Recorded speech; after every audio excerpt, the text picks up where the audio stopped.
안녕하세요, 박스토리 준크루입니다. 여러분, 이거 한번 보세요. 좀 멋지지 않나요?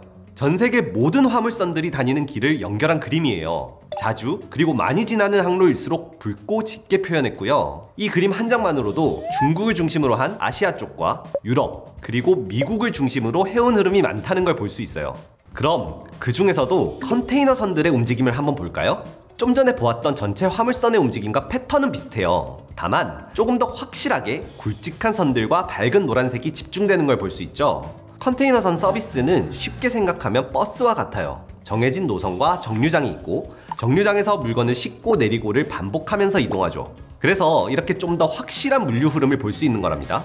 그런데 여기서도 유독 밝고 노랗게 빛나는 곳이 있지 않나요? 바로 여기, 이 중국 반도를 따라 짙게 유독 밝고 굵은 노란색이죠. 이것만으로도 중국이 해운 물류에서 중요한 요충지라는 것을 단번에 알아챌 수 있죠. 중국에서 많은 물건이 만들어진다는 사실은 알고 있는데 도대체 얼마나 많이 만들어지는지 확인해 볼까요? 중국이 전 세계 제조업 1위를 차지하게 된 건 불과 20년밖에 되지 않았어요. 1990년까지만 해도 미국 생산량의 5분의 1에 불과했는데 중국의 수치는 2000년대 접어들면서 빠르게 증가하기 시작해요. 그리고 2009년 미국을 제치고 굳건한 1등을 차지하게 되죠. 전 세계 제조업 30%를 담당하게 됩니다.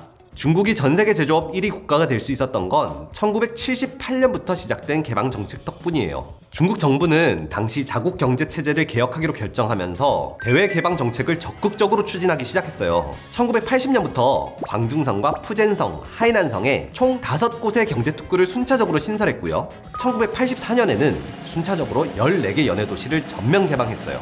이듬해에도 장강삼각주, 주강삼각주, 산둥반도, 라오둥반도, 허베이성 등등 연해 지역을 개방하면서 경제 개방지대를 만들어갔어요. 2001년 WTO에 가입하면서 개방 정책은 더욱 가속화됩니다.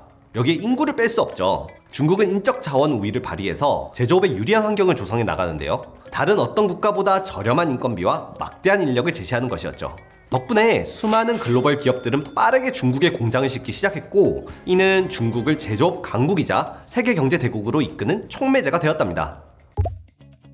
그래서 중국이 얼마나 많은 물량을 소화하고 있는지 한번 봐볼까요? 전 세계 항만들의 처리 물동량 통계를 볼게요. 연간 얼마나 많은 컨테이너 화물을 처리했는지 나타내는 수치인데 전 세계 100대 항만 중 무려 25곳이 중국 항만이에요.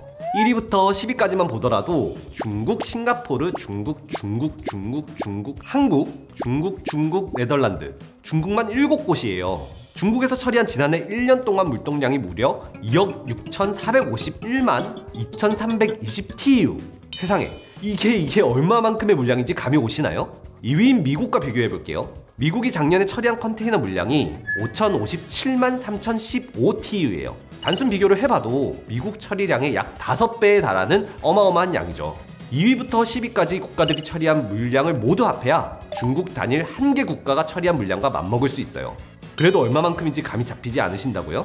중국이 1년 동안 처리한 2억 6,451만 2,320 TU를 한 줄로 길게 늘어놓으면 얼마나 될까요? 무려 155만 7,978km로 지구를 39바퀴나 돌 수 있는 양이라고요. 이걸 지구 밖으로 가져가면 지구와 달을 2번이나 왕복할 수 있어요.